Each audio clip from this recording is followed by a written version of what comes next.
Hello and welcome to Fire 5 at Phoenix. So I'm Zoe Thompson from Phoenix Life and Wellbeing Coaching, and this morning I'm joined by Ryan, who's going to introduce himself in just a moment. The way this works is that I'm joined by the guest, and the guest brings with them 5 unseen questions on a topic, and the topic for today is communication. So Ryan has 5 questions to ask me, and we will see where the conversation goes. So we will cover, I suspect, some quite interesting topics, maybe some more serious topics, but in a light-hearted, conversational way that hopefully there's something in that you can take things away from. So before we get to the questions, Ryan, would you like to introduce yourself? Tell us a little bit about you, who you are, what you do, what do we need to know about you before we let you get started on those questions? Good morning. My name is Ryan. So I work in the HR sector, and I specialise in learning and development and equality, diversity and inclusivity. Some of the work that I'm currently doing at the moment is I'm spreading the message of professional pronouns and sort of removing stigma of LGBTQI awareness within the workplace, because it's something that seemed to be very prominent during June, which was Pride Month. And then as we've moved away from Pride Month, everybody seems to have gone, right, I'm done now. And obviously that's not really what we want. We want equality, diversity and inclusivity to be in the core of everyone's minds every day. So that's just a little bit about me. I love that. And it's very similar to mental health, isn't it? We have Mental Health Awareness Month. We have Diversity Awareness Month. We have all of these different awarenesses. Yeah, absolutely. And they are so important. It's good to kind of raise that awareness a little bit harder. And then they go, right, see you next year. I'll put the flag away. Absolutely. Put that down, pack it away in the box. And you're right, it does need to be in those conversations all the time. That awareness needs to be there all the time. And so, yeah, it's great to hear about the work that you're doing. And I'm sure it's going to come up in the conversation today as well. So I am intrigued as to the questions that you've got. So we're talking about communication today, which is so important, isn't it, in the use of pronouns, but how we address each other, how we show that respect of people's identity, how they identify, not necessarily just how we see them. And so, yeah, it's an important topic. But communication, let me not preempt what your questions are going to be. Do you want to fire away with the first question? And Absolutely. We'll get started. I've color-coded all of my questions because that's the sort of person that I am.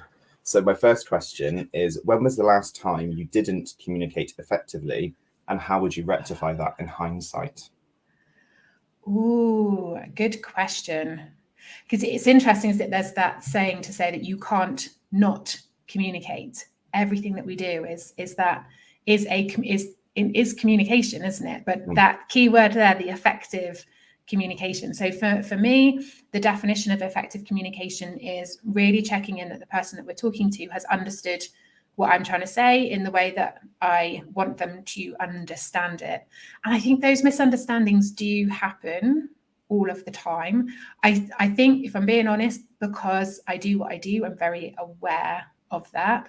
But it's so easy, isn't it, to get caught up in a conversation and then you see something in the body language and you're thinking, that's not how I expected them to respond to that. So something's got lost in translation there, and that sort of, not backpedaling, but that element of, okay, what have they misunderstood and how can I try in a different way to help get that across? I'm trying to think of an example more recently. Don't know that anything in particular is coming to mind. I think for me, it's that heightened awareness of reading the person that I'm talking to at the time, and just sort of checking in, like I said, with their body language, with how they're responding to that. For me, is quite often the confirmation that I need that they are understanding what I wanted to say in the way that I wanted to say it. But I also do check in as well of, okay, is that, am I clear? Has that been clear? Do you want me to explain that in a different way? I think there's a difference between personal conversations and professional conversations. I'm probably more aware professionally. And I think especially in a coaching role, we tend to ask those questions And sometimes we disrupt that pattern of somebody talking to ask that question. So that's really important in the timing of that, but also the question. So sometimes I will preempt that with saying, I'm going to ask you a question. You may feel uncomfortable, but I am asking you for a reason, because that's really important for me to put that around that question.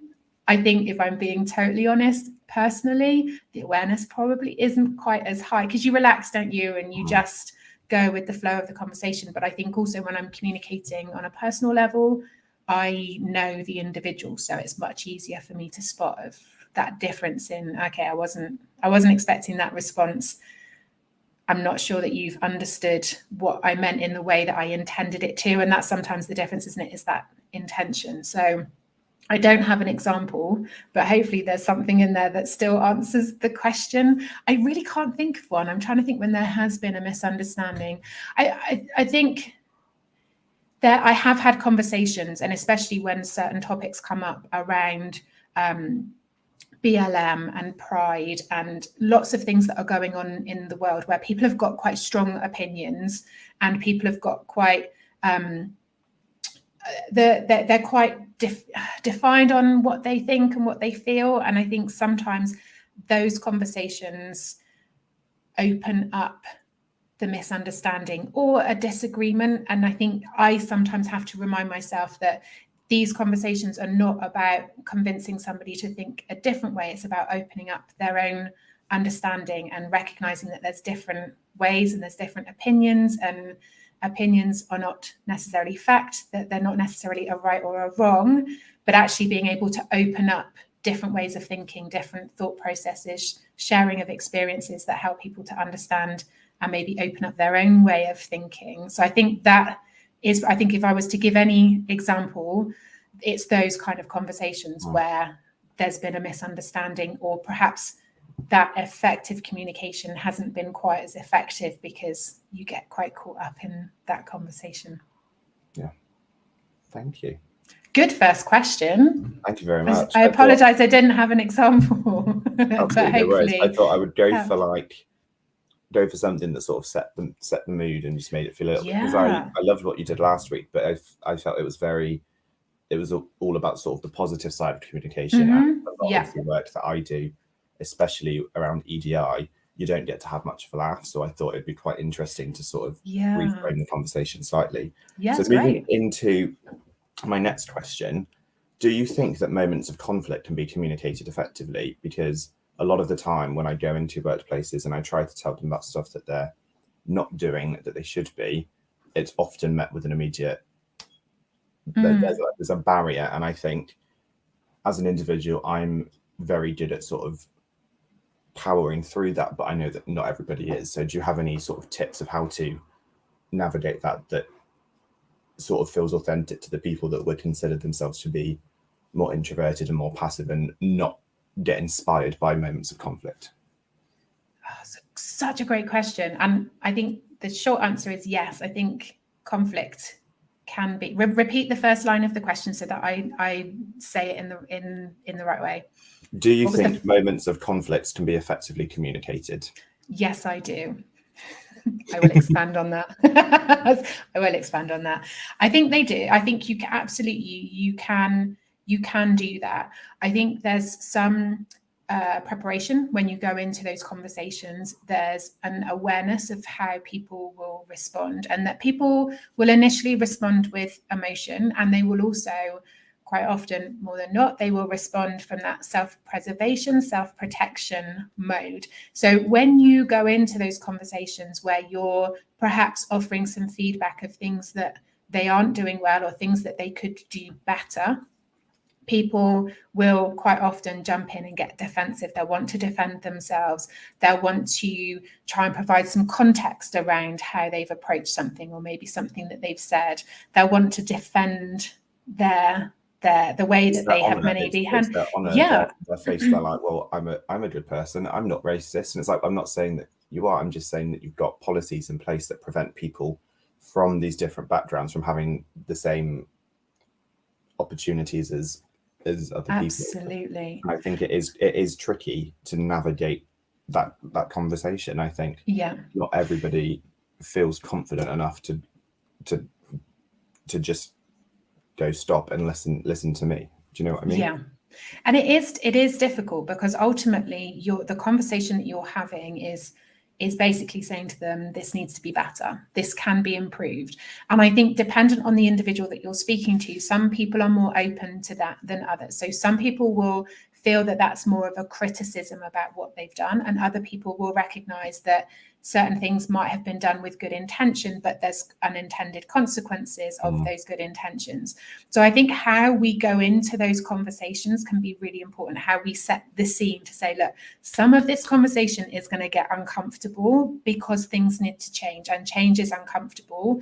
And there will be points in the conversation today where you will have to recognize, or you have to see things perhaps differently to how you might have seen them, but you also might need to accept and acknowledge that the things that you have in place aren't working in the way that you perhaps want them to work. And I am here to help you to do that. That there's a disconnect between what you think you're doing to what is actually happening. And I think sometimes setting that scene in that conversation is, I'm not here to criticize, I'm not here to attack you personally, or even to attack the organization. We recognize that a lot of companies have set policies, processes, procedures quite some time ago, and the world has changed, society has changed, and these need to also change. So this isn't a criticism of an individual or necessarily an organization. The fact that you're even having this conversation is a positive, because you're willing to engage, which is always a good first step. And now we want to be able to help you to put things in place that support the people, your people, in the way that you want to support your people. But some of this is going to get uncomfortable. And so please recognize that this is coming from a place of good intention. It's coming from a place of wanting to help and support and guide, and not from a place of criticism. So I think the other thing, and certainly something that I work with when I work with managers, is helping to give that feedback in a way that doesn't necessarily focus on the negative and what's not gone well, but focuses on what the changes that they can make, the things they can do differently that would make things better. Individuals respond much more positively when they hear about things they can do. So it's shaping that conversation so that the individual you're talking to feels part of the solution rather than part of the problem. Absolutely. And I think that, from my perspective, is reminding myself before I go into those conversations, is to try and keep that conversation focused on the solution, what we're doing about it now, acknowledging that we're not dismissing things that have happened and the impact that it has had on people, because that's really important to recognize, because that's where the learning is. But focusing those conversations on the solution, okay, and what we're going to do about it now, and how we're going to make it better. So it changes the dynamic of that conversation. Absolutely. It's always a difficult conversation, but essentially you have to safeguard yourself before safeguarding the company, to then safeguard everybody that is connected to it. So it's a lot more of a layered thing, and it sometimes it feels overwhelming sometimes, having to sort of know that you've got to separate all of the different pieces in order for you to then tackle the whole company. So it very much is a difficult thing to do. Do you have anything that you kind of work through? Do you have anything like something that you remind yourself of, or something that works well for you when you go into these conversations? I do.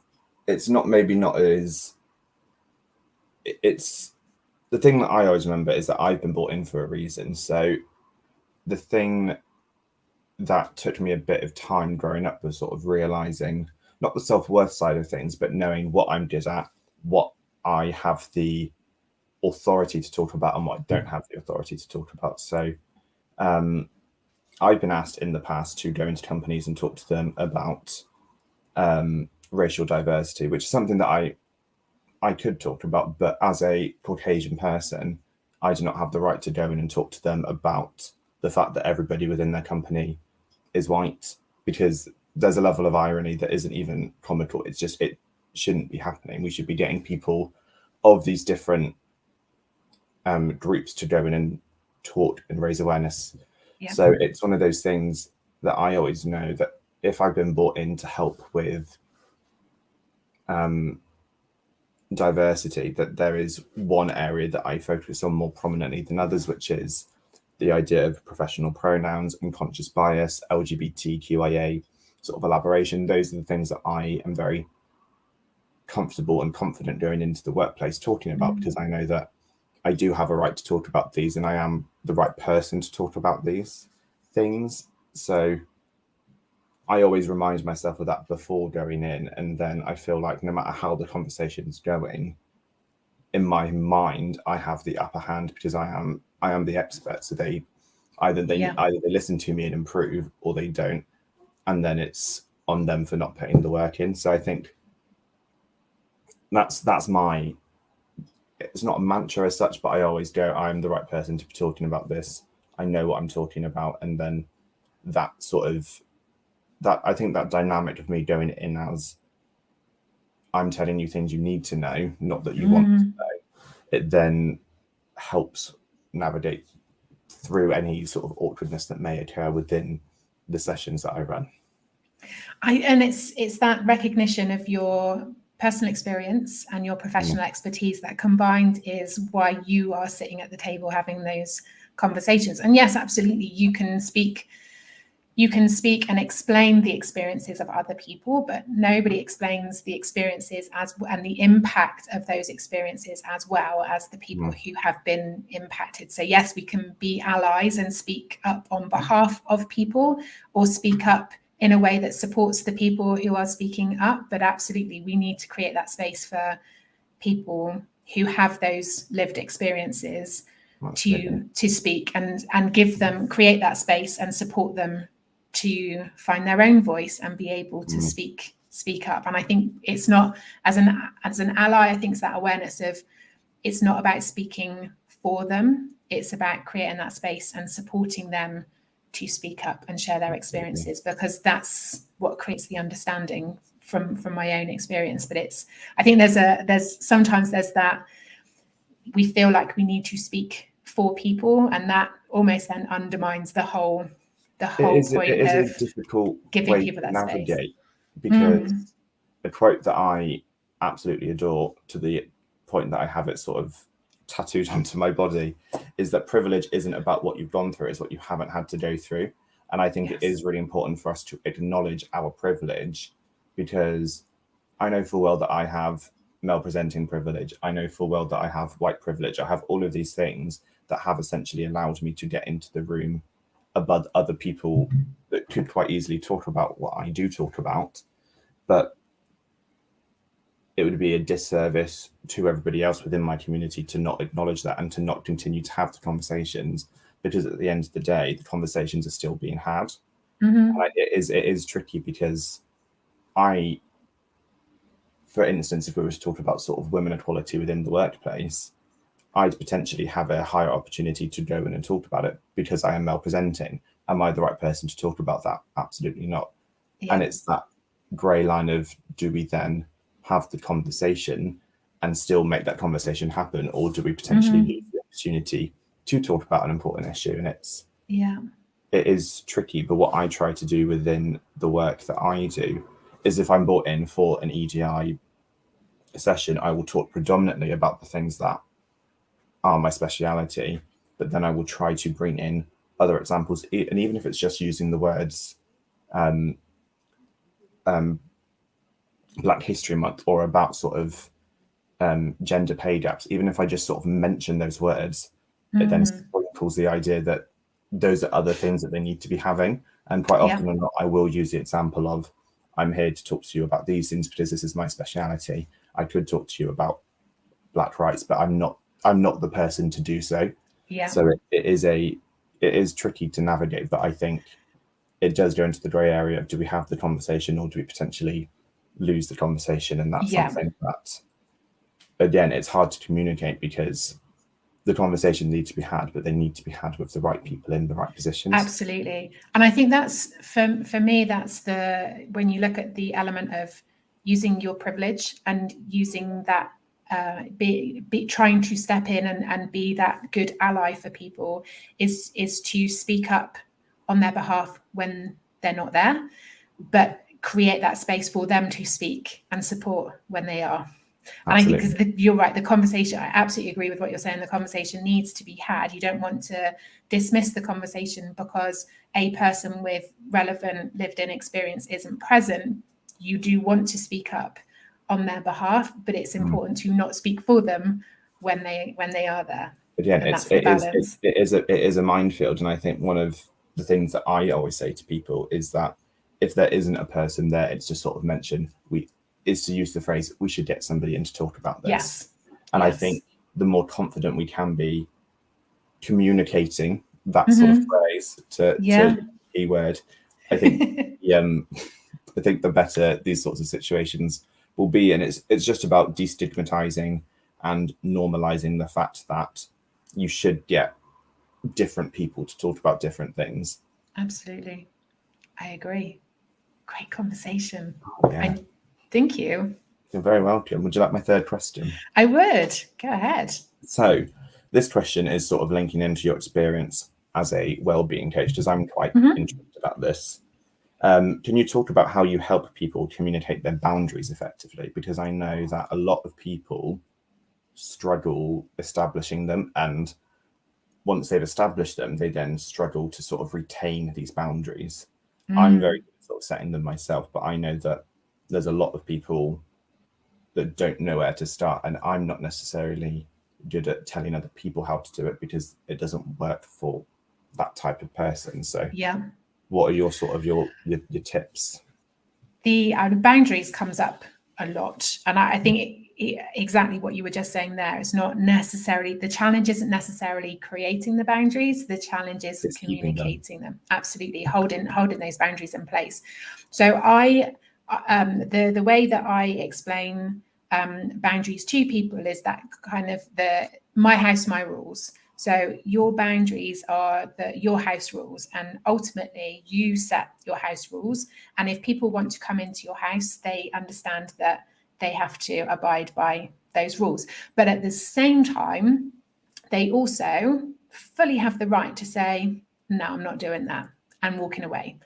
And that's okay too. So you set the rules, and but you do have to communicate them so that people can make an informed decision about whether or not they want to abide by those rules or those boundaries. Because let's face it, sometimes we set boundaries that not necessarily have a negative impact, but they do have an impact on other people. And so what we can't do is enforce those rules and say, well, no, I need you to stick with it, and then I need you to follow the rules. We create the rules, and then we explain and communicate those rules with the acceptance that that person can say, actually, that's not doable for me. So, and you can then negotiate potentially, but they're still your rules. So you could change them, but you also need to recognize that actually people can say, actually, that doesn't really work for me, so I'm going to step away. But it's about communicating it so that the other person can make an informed decision. So I think from certainly conversations that I've had with clients, it's about understanding why you're putting those boundaries in place and recognizing why they're important to you. Why are you setting these house rules? Is it because of previous experience? Is it because you just want that reset of, actually, this is what's going to work well for me, this is how I want things to be? And then it is, when you know that compelling purpose behind them, when you know the why, when you know how it aligns in with your values, and that you are respecting yourself by putting these boundaries in place, it makes it much easier to then communicate. So it kind of links back into that first question as well, because potentially these conversations have that area where it could create conflict. So I think you have to go into these conversations with being really clear about what you want, being really clear about how you feel, being really clear about what you want to happen, but also being really clear about why this is important. Why are you doing this? And if you are open to negotiating, be really clear on, before you go into the conversation, what are you willing to negotiate on? Because then, sorry. No, go on. I always think you need to sort of have an idea of what is a must-have and what is a would like with when boundaries are connected, because I'm not very good at shifting my mindset once I've sort of decided what I deem to be sort of appropriate, but I know that not everybody is. So I think something that I suggest to people is sort of knowing the if you've got 5 boundaries, which of the 2 that you will not shift off at all, and which of the 3 you might be willing to sort of adjust, because reasonable adjustments are very much sort of a thing you have to do. Absolutely. That's such a good point. I think the language I tend to use is negotiable, non-negotiable. So these are the things that that's not negotiable. These are the must-have. And, then those things that you're willing to negotiate on, because like you said, reasonable adjustments, understanding the perspective from the other person. Actually, you might be open to adjusting that slightly because that other person is important to you. And it might be, if we use the analogy of house rules, let's face it, we might have a no shoe house rule, but there's probably somebody that we would let in with their shoes on and probably not make a fuss about. Absolutely. So we have our house rules, there are the boundaries, there the guidance, but actually we might have negotiables within that, but they're your negotiables. They're not, it's not that the conversation then puts the pressure on for you to adjust the boundaries. You negotiate that, you adjust that with the person that you're having the conversation with. So I think there's an element of going into these conversations being open to what you're willing to negotiate, but also being really strong on what isn't negotiable and why it's not negotiable. Lovely. Good question. Love these. I like asking questions. So my 4th one is, do you think that the generational gap applies to a theme such as communication? Because I know that I have an answer, but I would be interested to hear what your answer is, and whether your answer informs any sort of advice moving from it. So in terms of how different generations communicate, or the style of communication, did you it's have an open-ended question, so I'm just intrigued. I wanted this one to be open-ended, so I wanted to know what your perception of the question would be. Does that make sense, or is it too cryptic? No, I think I'll start answering, and if I am way off, feel free to jump in and bring me back in. I think there is a difference in how people choose to communicate, and I think generation does play its part in shaping that. I think if you look at technology and how people have grown up and the access to technology, I think technology has shaped conversations. I think text messaging, my son's 20, he does video calls all of the time. Like, he will rather do a video call than a telephone call. He would also rather do that than sit and text, whereas I think perhaps the 30s, 40s, as in age 30, 40, are more of a texting generation, because that's what we grew up with. And then I think the generation above are more about just the straight phone calls rather than anything else. So I think technology does shape the method of communication. But I think when you strip it down into what people say and how they say it, I think don't know that there's a huge difference when you get right down to the kind of the core communication, what people communicate, how they communicate, what's important in communication still remains the same. I just think it's more about how it's shaped, and the methodology, if you like, is probably different for each generation. I think most people that I work with who are parents say that they communicate very differently with their children than they do with their peer group, and perhaps they change their communication with adults.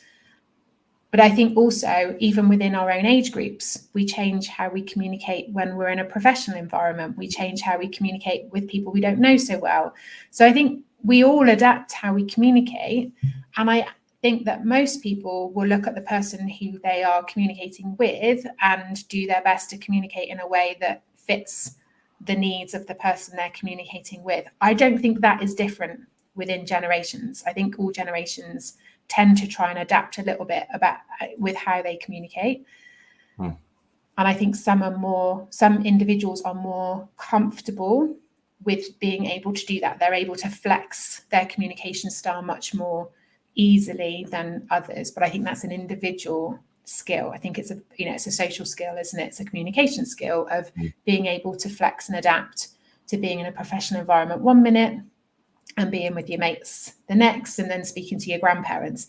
3 very different types of communication, and having that fluidity, I don't know if that's the right word, but that flexibility in how you adapt, how you communicate, which makes it effective, doesn't it? We're changing and adapting our style of communication to meet the needs of the person in front of us, to make sure that we are helping them to understand us in the way we intend them to. So I think it's a really interesting conversation in terms of what other people notice. But I think it is a skill. I think it's very much down to the individual. And I think some individuals are much more comfortable with adapting. And, let's talk about pronouns and how we address people, and using he, him, she, her, they, them. Some people are very adaptable with making those changes, the awareness. They recognize the person in front of them, that's important to them. So they're going to make the effort to make that change in the conversation to meet the need of the person that they're speaking to. And there are other people who might have good intentions and want to do that, but not able to do that with such ease. And there are some people who don't adapt how they communicate because, well, that's how I am and that's how I communicate. And it's that element of less flexibility. So I think it's very much down to the individual rather than a generation. Lovely. Now I would love to know what you would think and what your answer to the same question would be. So my answer is similar, as I think it is dependent on the individual, not on the generation, because I'm sort of one of the last people to be considered a millennial, and there's a lot of dispute about, just even from sort of the point of if you're born in 96, that you're a millennial or you're a Gen Z. And I think people get so stuck on the idea of, well, this is my generation, it's not your generation, that in itself can end up, the idea of different generational gaps can create more concern than is good. But I know that there are a lot of stigmas for sort of the older generations not being able to adapt and not being able to communicate effectively, when in hindsight, it's not that, it's the individual. If the individual is willing to learn, you can have a more free-spirited and openly minded person at 85 than at 15. It's not generational. It is purely about your lived in experience and about how much you're actually willing to think about others. It is as simple as that. And I think like you said, there's the older generation, the boomers that get a bad rap for being adaptable and being open-minded, which, like I said, is not always the case. It is very much down to the individual. And I think young people get a bad rap, but actually let's look at how they're adapting to how fast the world is changing.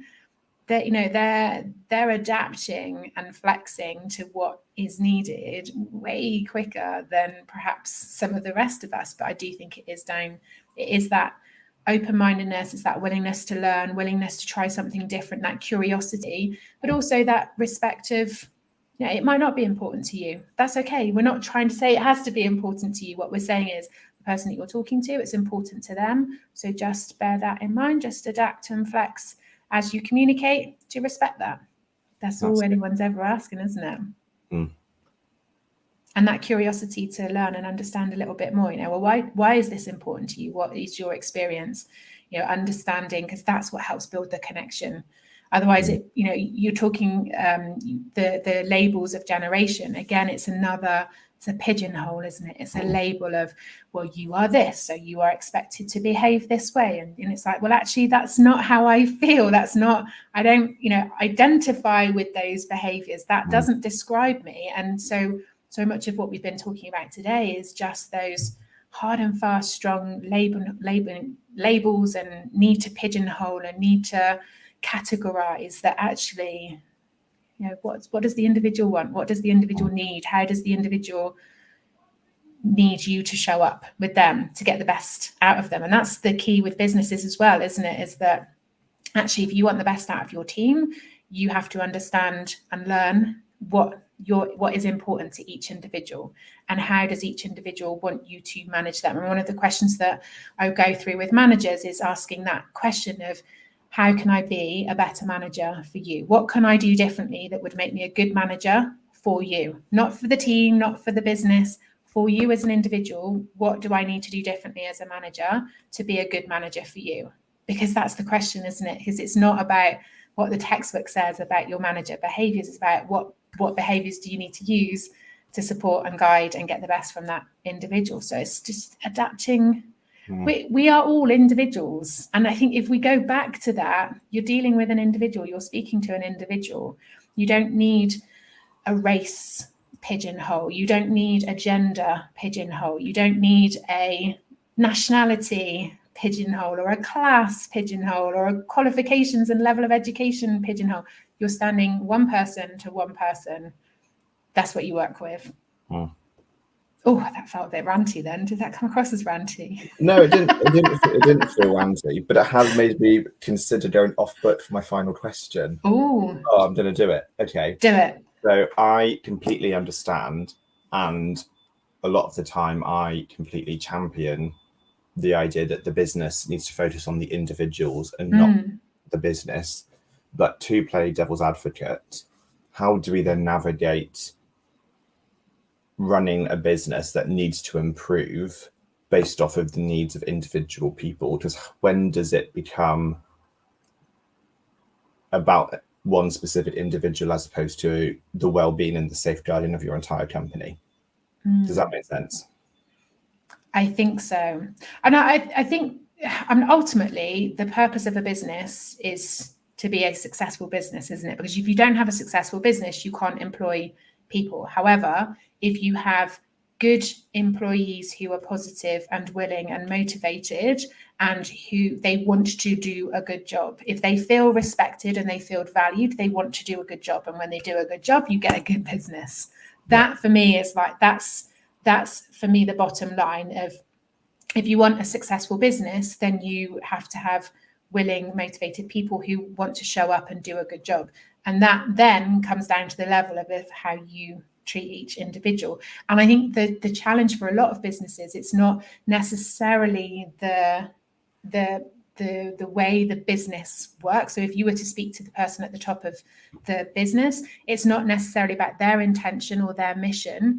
It's quite often down to individual managers and how individual managers communicate and engage and show up. But you need to then address that at a business level to work with the managers, because then that impacts everybody else. It's like chicken and the egg. Do you start at the top, or do you start the people that created the business, or do you start the person that is causing the rift within sort of the work? Because you could go with the person that runs the business and they could say, but I didn't create this problem. And you could go to the individual and they'd be like, I'm just following procedures that are put in at the top. So it really is. It is chicken and egg. From a coaching perspective, if you were talking about this challenge in a coaching session, I think my question would be, what can you do that would have the biggest impact? So like that ripple effect. So what's one thing that you could do that would have that ripple effect across as many areas or as many people as possible? Now, on occasions, that will be working with the individual of concern, or it might be working at the top. So it's not necessarily a one size fits all answer, but that would be the question of, okay, what could you do? What's one small thing that you could do, or one thing that you could put in place that's going to have that ripple effect across and have a positive impact in rectifying or trying to resolve what has happened? And sometimes it's working with the individual, and sometimes it's at the top. And ideally it's both, isn't it? Because it's making sure, because there's a culture element there as well, isn't it? Is that you might not have set that, but what is it that's going on in the business that creates an environment where that individual felt that it was okay to behave in that way? Yep. Now, it might be that individual hasn't recognized that it's not appropriate. So that's one conversation. It might be that there's training or messaging or communication around what is appropriate, what isn't. Or it might be that there's an underlying culture where actually the company say one thing, but the people do something else. And I think that's quite often the challenge, isn't it? Of, do you have the things in place that create that culture, but also every individual in that organization is shaping your culture. So is every individual aware of what it is that you're trying to achieve, and how are they showing up? What behaviors are they showing? And is that in line with your mission and your values and what you want from the business? Good question. I think that's the end of question number 5. That was a good 5 question. I mean, just going back to that last question, do you find, like, with those challenges, when you come in to help support those, do you find that businesses, do they give you that space to make that decision about what's the best way to approach it? Do you find that quite often they'll try and shape that for you? Quite often they will try and shape it for me by giving me, when I go into a business, I often know about the reason why I've been brought in, and I've often given a guide of what they would like to talk about. Sometimes I go in off recommendations from other HR consultants who don't sort of specialize in this, so they've done project works and they've written reports and things, so I get all of that information going in. But I also get they think the problem is this, my 30-page report says the problem is something else. And it's kind of about, it's almost about tricking the people in the room to know. And you start off by saying, this is what you want to learn about, so I'm going to give this to you in like a 1-page slide snapshot, and then guiding them across of, well, based off of this, I think we should do this. And then I also think that this is just a general thing that needs to be covered, and you've got nobody under the age of 40 working for you, so maybe there's a slight stigma towards age. Is that something we could explore? Could we get apprenticeships in? And there's lots of different ways of navigating it. But I often always try to sort of do what I've been asked to do, but I always tell them what they need to know as well, based off my experience, because it would be a disservice to have an idea of how to improve and implement change and then just not say it. I think that's something that it's something that gets a bit tricky. And I'm going on a tangent, but keep with me. I like watching interior design shows, and they always say that if you get a brief from a client, you've got to stick to the brief, but you've got to push them into things that will work in the space. If you've got a gorgeous fireplace and they don't mention it, well, how can we highlight it, and how can we make the fireplace look like it's meant to be there? And I think that's when we're coaching and when we're helping people, quite often they have an idea of what they think the problem is, but you can be sitting and talking to somebody and you can just know that they are not seeing the actual issue, and it's about making them just understand that it's okay that they've missed over something. And if they have missed over something, it's probably because it's not in their forefront of their mind. And if it's not in the forefront of their mind, that's where we can sort of spiral, and that's where accidental hiccups can happen. And it's about being proactive and going, I think we should maybe look at this before it becomes an issue. Yeah. Does that make sense? Absolutely. I mean, I think when people present what they feel is the problem, it's from their perspective, isn't it? Which then means it's from their world viewpoint. So they are seeing it with their eyes, they're putting it through the filter of their own lived experiences, their own perspective, their own world viewpoint. So they will see it from their perspective. They need to understand that there will be a variety of different perspectives on what the problem is, which then means that there's a variety of solutions that might help resolve that. But that's why it's important to have the professional personal expertise to say, actually, have you considered that it might be this? I mean, again, it's a coaching question, is it? What else could it be? Helping people to explore those different perspectives. But that's why it's so important in terms of that diversity of recruitment, in, to make sure that you have representation matters. It's so important, because otherwise you don't get all of those things represented. I'm like, there's a great YouTube video, and I can't remember who talks it through, but they talk about the ethos of diversity, equality, diversity and inclusion being like an orchestra, and it's that symphony. We don't want a room full of violins. We want a room around that table that has all of the different sounds, because when you bring them together, that's when the magic happens. You don't want a room full of violins or triangles. You need that variety, and you need people to see things differently and to feel things differently and to have different ideas and different thoughts. I saw, and I've got a funny feeling I've mentioned this before, but I saw Ruth, who was the CEO of Stonewall, speak at a UE conference a couple of years ago. And they were talking about how it's important, if you're, as a manager, if you're in a room of your team and your team are not challenging the way that your ideas, they're not challenging your thoughts on things, then either you don't have a room full of people who think differently. It means you've recruited people like you, little mini versions of yourself, which we know happens, or you've created an environment and a culture where people don't feel that they can speak freely and offer their own suggestions, which means you might as well just recruit a little room of mini-me's. Yeah. So I think that's so important. And I think that's definitely two things that have really stuck out for me, is that orchestra, kind of the thinking about diversity, equality and inclusion. It's not just about having all of these instruments around the table. You got to let them play. It was interesting because about a month ago, I was brought in to talk to a company about the idea of recruitment, because they were quite honest, and they were like, every single person that works for us is above 40, is white, and we have a 5% female employee rate within their company. And I was like, okay.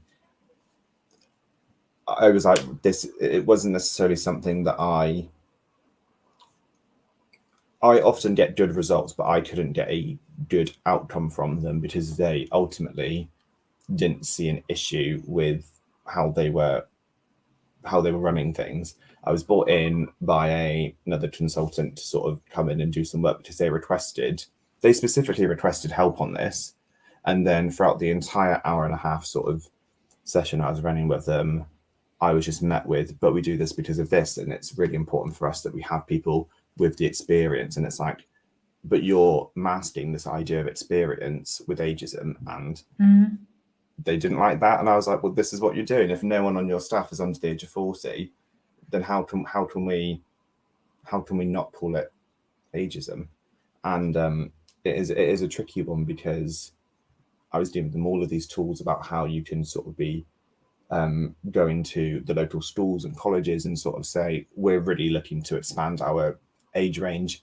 Is there anybody that you think would be able to sort of work well and either do apprenticeship routes or do sort of like part-time or even just internship, or all of these things that I was suggesting to them, and they just didn't want any of it. And I think that was an interesting one, because they came to me with a problem, and then they paid for my time, and then they were like, we're not going to take anything on. And I was like, well, what can you do?